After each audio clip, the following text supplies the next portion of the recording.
que eu acho importante no Lewis é exatamente essa intuição. Ele intuiu, de fato, como a coisa começava. Depois intuiu, agora podia se processar. Então, eu cumprimento vocês dois pelo brilhante exposição. Fiquei muito feliz de estar aqui. E agora você tem que falar alguma coisa.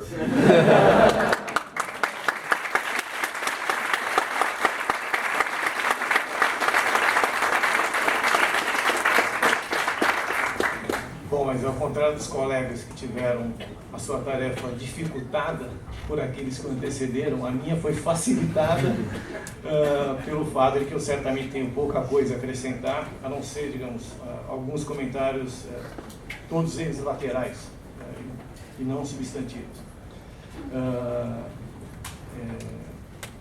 Eu compartilho da mesma dúvida do Fernando, eu não me recordo, não sou um conhecedor do Nobel, o Pedro está aí, pode nos dar essa confirmação. Não sei se o Lewis é o único ganhador do Nobel negro, de economia sim, mas ele essa eu tenho certeza, que eu ouvi o próprio dirigente dizendo, ele é o primeiro negro a dar aula numa universidade britânica, em todas as áreas. E é certamente importante poder homenageá-lo hoje, daí o meu agradecimento aos colegas que aceitaram o convite para participar. E aí eu acho que eles tocaram, todos eles, de forma diferente, naquilo que eu acho que é essencial e naquilo que sempre me motivou na minha interação com o Lewis. Além das torturas em sala de aula, das quais eu certamente me orgulho, menos do que o professor Delfim, mas também me orgulho de torturar um pouco os modelos e mostrar que eles podem ser um instrumento de aprendizado.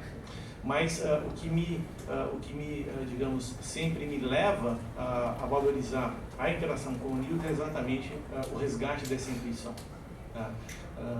Em tempos em que, digamos, a visão predominante é que o desenvolvimento é um problema micro, né, que a gente resolve com micro-reformas aqui e ali, que essa história de tratar o desenvolvimento como um problema macro é um anacronismo de jurássicos, eventualmente ainda endossado por alguns menos jurássicos, mas, enfim, em tempos em que a moda é tratar o desenvolvimento como um micro-problema, né, é alentador a gente buscar insights no Lewis, para quem o desenvolvimento é transformação estrutural. Ele não pode ser jamais concebido como um problema micro, corrigível localizadamente, porque ele envolve transformação estrutural. Ele envolve uma transformação de uma economia na qual coexistem setores, e aí ele próprio, desde cedo, desde logo, deixou claro que a conotação é ampla, envolve heterogeneidade entre setores. Isso não é idêntico, ainda que esteja próximo da distinção entre agricultura e indústria, formal e informal, mas é algo mais amplo. Coexistem setores e essa coexistência se dá de maneira, às vezes, simbiótica, às vezes contraditória, às vezes a retroalimentação é positiva, às vezes é negativa, mas o desenvolvimento, a visão do desenvolvimento envolve uma concepção de dualismo dessa natureza. E aí a gente não tem que se prender literalmente a uma estrutura dual. O que importa é que ela seja heterogênea estruturalmente falando. Eventualmente a gente prefere o trialismo. A Laura nos sugere considerar corretamente o trialismo, né? Sair, digamos, do dualismo descartiano, corpo e mente, para aquilo que alguns chamam de sensação. É o S. Não falei nada. Mas eu estou falando, então, mas é o S de serviços, ela traz o S de serviços. Enfim, mas a gente não tem que se prender à estrutura dual. Tá? Até eu acho, digamos, além de empobrecedor, é certamente incorreto falar do modelo do Lewis. Primeiro que ele próprio, recorrentemente depois, falou, olha, eu não tenho um modelo, eu tenho diferentes modelos. A minha preocupação não é construir um modelo formal, a minha preocupação é analisar processos de desenvolvimento a partir de uma determinada visão, que eu considero apropriada. Mas ele próprio deixou absolutamente claro, em inúmeras passagens, que mesmo aquela visão, os seus ingredientes mais específicos, vale para certos contextos, não vale para outros, vale para uma economia num dado momento histórico, não vale para outro. E aí cabe aquele que, digamos, pretende fazer uso desse arcabouço para entender situações concretas, ter a sensibilidade necessária para fazer o tipo de adaptação. Então, acho que ele é importante porque ele estabeleceu uma agenda. Eu concordo com o Fernando que ele nos deu elementos para formular de forma adequada as perguntas que são corretas, mas eu iria mais além. Ele não só nos deu elementos para fazer as perguntas corretas, ou fazê-las de maneira apropriada, mas também interpretá-las e tentar entender e tentar respondê-las de uma maneira adequada. Uma outra coisa que eu acho que é importante frisar, quer dizer, tem de fato uma ênfase na acumulação de capital. A acumulação de capital é importante, mas a acumulação é capital no sentido amplo. Ele próprio estende o conceito de capital e reconhece a importância do conhecimento. Não fala em educação, fala em conhecimento mais amplamente, fala em skills da mão de obra, habilidades da mão de obra, fala no capital natural. Então, é capital no sentido amplo. E aí, uma outra coisa que eu acho que é importante, né? O Fernando lembrou bem, ele abre o artigo clássico de 54, deixando claro que vem. Eu vou fazer a questão clássica, eu vou responder de maneira clássica o que move o crescimento, a acumulação de capital, qual que é o combustível da acumulação de capital. Então, ele abre o artigo dizendo aqui vem e aonde ele vai buscar aporte. Mas não vamos esquecer, né, Fernando, que ele fecha a introdução dizendo que, ainda que seja tributário da tradição clássica, a sua preocupação é atualizá-la. A sua preocupação é tentar colocá-la a serviço de uma realidade que ele considerava, nos seus grandes contornos, que ainda justificava usar aquele arcabouço, mas que certamente precisaria ser atualizado. E não ficar refém de uma dada especificação, de um dado modelo, de uma dada maneira de conceber a contribuição do Lewis, é certamente um tributo que a gente deve também a ele. Uma outra coisa que foi me ocorrendo é a questão da população. Quando ele fala em abundância de mão de obra, ou como a mão de obra como não sendo tipicamente a restrição que primeiro se interpõe a processos de desenvolvimento, ele menciona várias razões. Tem não só a questão do subemprego, tem não só a questão da informalidade, tem a questão da mudança nas taxas de participação, em particular das mulheres, a ida ao mercado de trabalho, tem também o desemprego tecnológico, e aí a referência mais uma ao Marx, mas tem também a questão populacional. E ele depois vai reconhecer que um dos grandes equívocos dos pioneiros no começo dos anos 50 foi exatamente subestimar o crescimento populacional. As previsões que ele alega que teria à época seria de algo em torno de 1,5%, mas que ele havia subestimado a queda que aconteceria nas taxas de mortalidade e, consequentemente, a elevação nas taxas de crescimento. Uma outra coisa que eu acho que é importante, a Laura lembrou bem, causa um certo desconforto, transitar com esse arcabouço do Lewis para aqueles que acham que a demanda é um fator importante, ainda que sempre cooperando, digamos, junto com fatores de oferta, mas eu lembraria que o modelo, pelo menos a visão nos seus ingredientes principais, é facilmente conciliável com uma dinâmica na qual a demanda desempenha um papel crucial. Inclusive, em termos de gerar as não linearidades, eventuais equilíbrios múltiplos, armadilhas de desenvolvimento, eventualmente com a incorporação de retornos crescentes na indústria. O Fernando falou, mas a experiência asiática, como bem nos lembra a Amsden, envolveu o treinamento da mão de obra, e aí quando eu treino a mão de obra, evidentemente ela adquire um capital específico, aí eu não posso supor que ela é substituível infinitamente, ainda que eu tenha um exército industrial de reserva grande, mas tudo bem, a gente pode construir um arcabouço em que isso é racionalizável, indo buscar no próprio Rosenstein, no próprio Einstein, a noção de treinamento da mão de obra, que gera equilíbrio múltiplo, armadilha de pobreza, enfim. Então, a riqueza ou a incorporação de elementos em nível de demanda agregada cabe. Só mais duas coisas que me ocorreram conforme os colegas estão falando, né? alguém prezado por nós em termos de história econômica do Brasil, que é o Furtado, faz referência ao Lewis frequentemente, né? Faz inclusive uma referência alguns anos anteriores ao aparecimento do artigo do Lewis, o Furtado já tem, se não me engano, um artigo na IBE, 49. A análise do Nurks. Isso. Só que ele revela que não sabia nada disso sobre lá.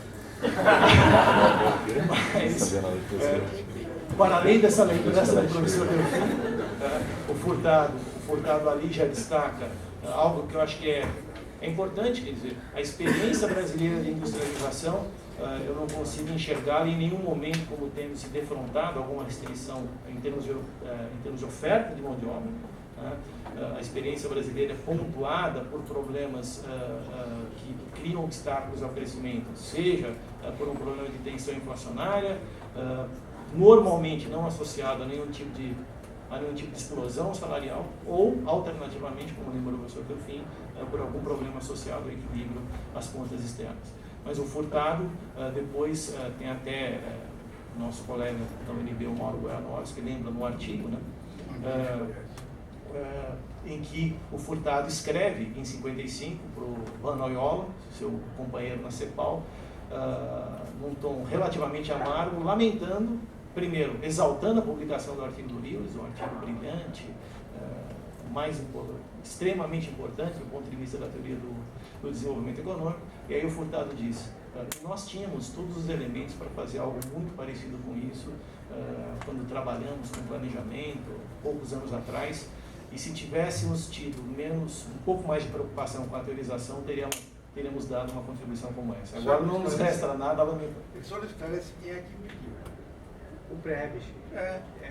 Bom, essa parte.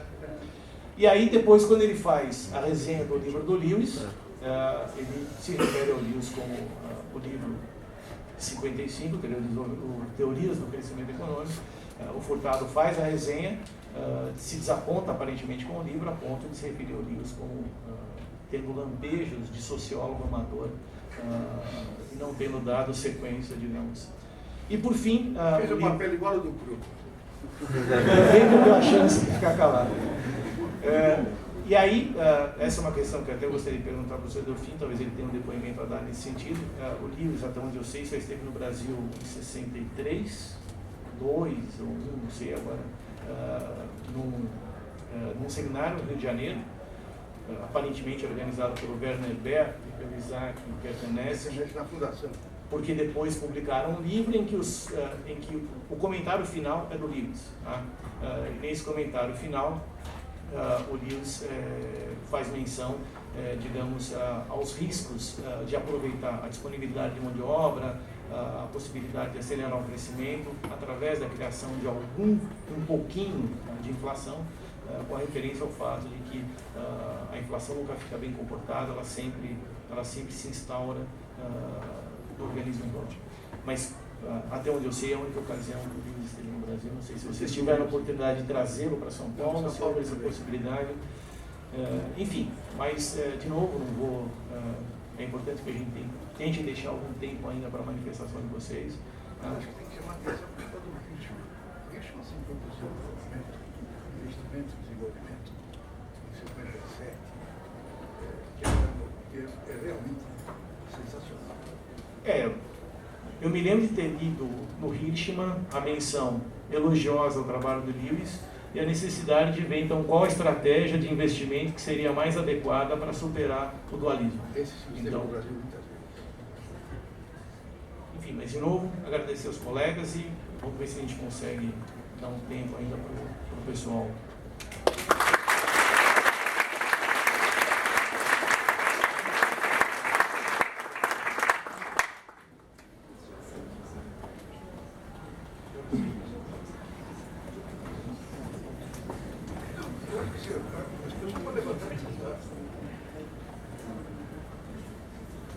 Coragem.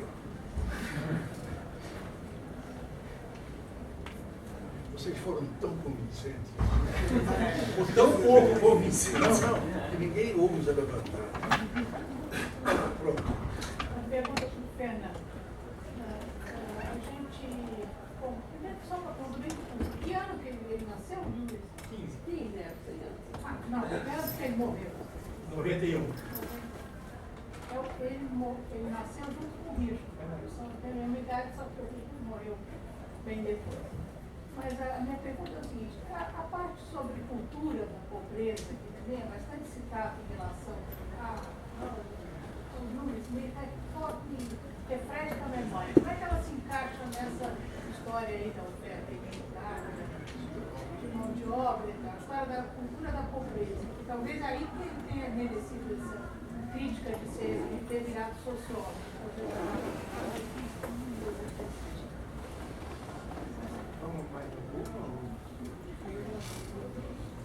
Tem alguém aí? Pois não. Não, a minha pergunta, até o professor Gilberto falar, era sobre Furtado, eu ia perguntar justamente isso, e, enfim, como ninguém mais levantou a mão, eu vou continuar perguntando sobre Furtado, mas para entender um pouco melhor, porque a economia brasileira, né, do Furtado saiu em 54 também, no mesmo ano que o Lewis publicou esse artigo, e pela exposição, tem uma pergunta até pretensiosa, porque eu nunca li nada do Lewis, a primeira vez que eu estou entrando em contato com ele é hoje, mas pelo que me pareceu, é um argumento muito semelhante dos dois setores, como da mão de obra abundante, enfim, qual que era a grande diferença, ou se tinha aí uma grande diferença entre o argumento principal dos dois. Eu sei que, enfim, o Furtado dá um papel um pouco maior para a demanda, talvez, foi um ponto que o professor Gilberto colocou, mas era para entender melhor essa relação que o Furtado por nós é muito lido, mas o Lewis é muito pouco comentado aqui na escola. Então.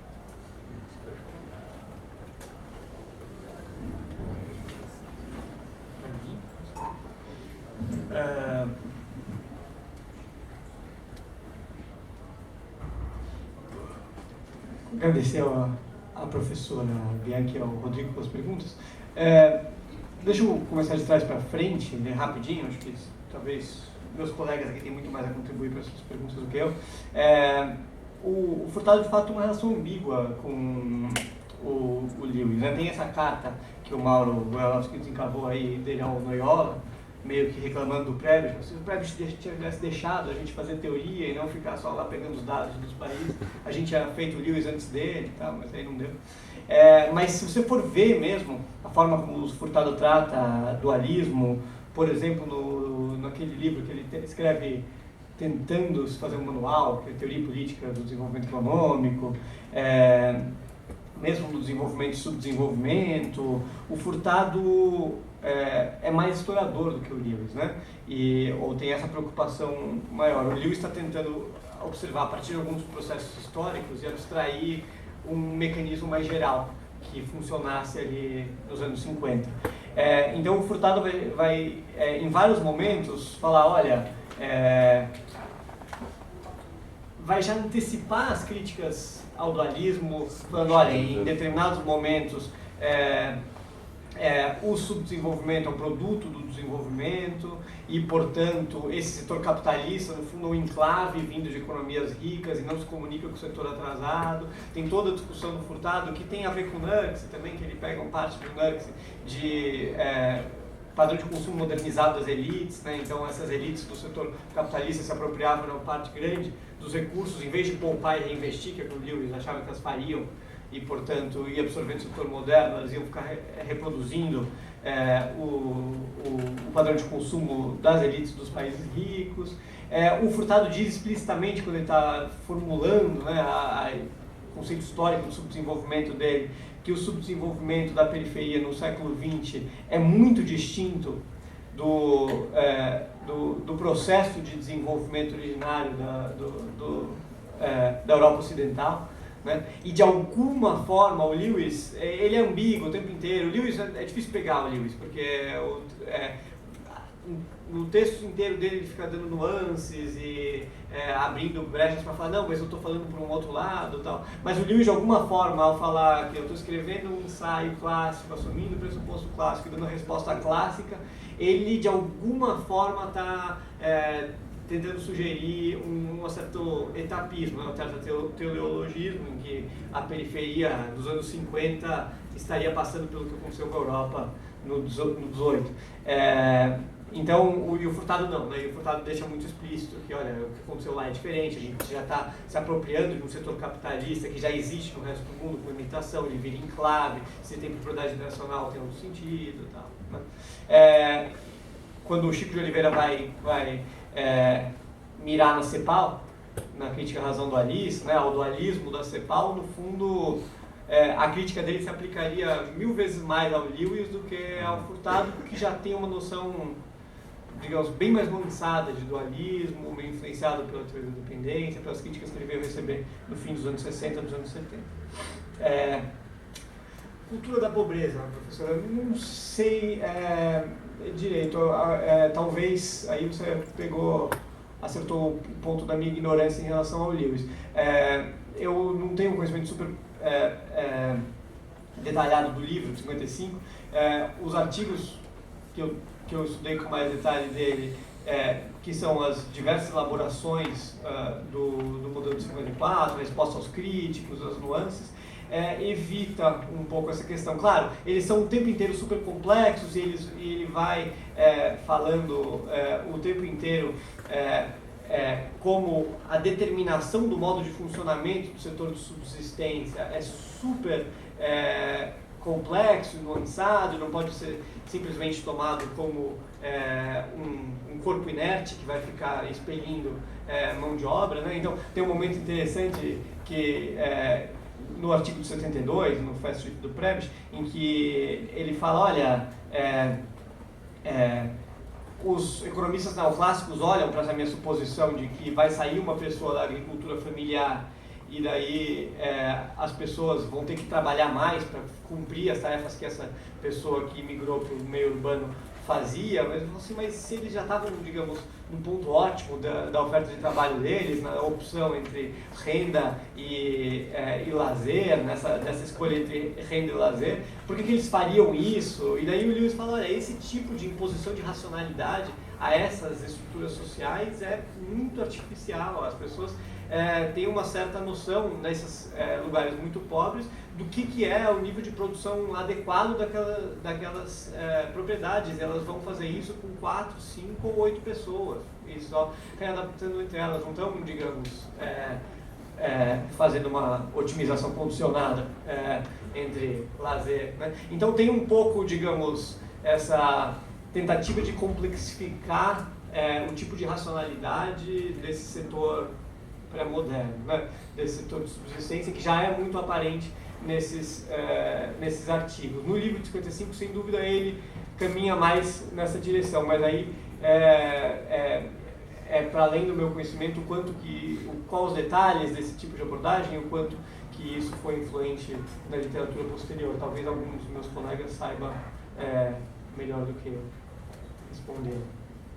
Só uma coisa, eu também não lembro muito bem, mas essa cultura da pobreza é uma manifestação do dualismo, no sentido de dizer, olha, a pobreza tem sua própria cultura e é difícil de romper por isso ou por aquilo, como você está dizendo. Quando vem um trabalho, como por exemplo, mencionado pelo professor Delfino Pastor, de dizer que os pobres reagem a preços, então a contraposição é justamente esse tipo de visão, de que a pobreza ela constitui uma relação que a pessoa não consegue se livrar. E talvez acrescentar o seguinte, professora, ninguém maximiza nada. Nenhuma organização maximiza coisa nenhuma. Eu aprendi trabalhando. Toda organização tem um nível ótimo de acomodação. Então, nós nos acomodamos a esse nível ótimo. Então, a ideia de que você vai maximizar isso, maximizar aquilo, na equação, no cálculo diferencial, deriva igual a zero. Mas o sujeito é muito mais malandro. Qualquer derivada. Tem uma senhora lá. Você? Perdão. Cocas, eu achei que era uma homenagem. Mas a senhorita também. Tudo bem, eu queria fazer uma pergunta, talvez um pouco mais geral, um pouco sobre esse cenário atual aí no Brasil. O Fernando citou, eu escrevi aqui, mas não sei se esse vou pronunciar corretamente, o trabalho do Frederico Roth, de 2014, em que ele apresenta evidências estatísticas que estava em uma das estruturas estrutural perversa. Minha primeira questão, só para completar a pergunta, é essa tendência para o Brasil ou é... Não, é geral, Tá. é países da América Latina, da Ásia e da África. Tá, aí a partir disso, fazendo um link com a apresentação da Laura, né, onde ela falou a respeito da ascensão do setor de serviços. Então, primeiro, será que essa ascensão do setor de serviços no Brasil, será que a gente pode enquadrar isso como uma mudança estrutural perversa, olhando no que se refere ao desenvolvimento econômico, né, olhando aquela questão de produtividade, investimento, poupança, né, os termos de desenvolvimento econômico do BIMS. O que a gente pode esperar em termos mais gerais? Então? O que a gente pode esperar dessa ascensão do setor de serviços atual no Brasil em termos de desenvolvimento? Laura, eu queria só complementar a pergunta dela, que é uma intuição que eu tive de uma experiência pessoal, e eu acho que isso merecia até um trabalho, talvez microeconométrico, alguma coisa no sentido. Fui fazer uma reforma na minha casa em 2003. Fui atrás de um serralheiro. Falei, olha, eu podia pegar seu serviço, mas eu estou sem ajudante. Fui atrás de um pedreiro, olha, podia pegar seu serviço, mas eu estou sem ajudante. Fui atrás de um marceneiro. E eu comecei a perceber uma escassez tremenda de mão de obra não qualificada nas cidades. E aí, eles próprios já me deram a explicação deles, visão deles. Com essa história de Bolsa Família, o cara para vir aqui, para largar a família lá, vir para cá, pagar um aluguel de um quartinho na favela, comer, se vestir tudo e mandar uns troquinhos para lá, esses troquinhos o Bolsa Família está dando para ele. Ele não precisa vir para cá. Então a pergunta é essa: de que maneira os programas de distribuição de renda, seja Bolsa Família, seja ProUni e FIES, que permitiram que o jovem pudesse fazer a faculdade sem trabalhar, seja o aumento do salário mínimo, que aumentou a renda no Nordeste como um todo, por conta dos aposentados, em que medida esses programas de distribuição de renda afetaram a produtividade, malfadada pelo professor Delfim, a produtividade total dos fatores do Brasil, à medida que não permitiu que um elemento de produtividade, que é o learning by doing, que é aquelas pessoas que vêm sem qualificação e aprendem como aprendizes de serralheiro, marceneiro, até evoluírem para a profissão e começarem a ganhar mais, em que medida esses programas de transferência de renda minaram o crescimento da produtividade no Brasil? Bom, sobre o gráfico anterior, que é a emenda da pergunta, e o atachamento, né, da diferença entre os salários e a média, e a média do salário, a mínima e salário, se dá muito pelo reajuste real do salário mínimo. Então, a inflação é um fator importante, talvez pudesse estar ali a variação da inflação. O fato é que justamente essa inflação começa a criar, como ela está crescente, começa a criar um problema, né? Porque quanto mais se aproxima o salário mínimo da média, mas também aumenta o salário de subsistência, que não é igual ao salário mínimo, né? Os preços estão disparados. Então, aí retorna a um problema inicial lá, não só dos teóricos, né, do desenvolvimento, que é o problema estrutural da baixa produtividade da agricultura. Então, olhando aquele gráfico ali e olhando que o governo, nas últimas décadas,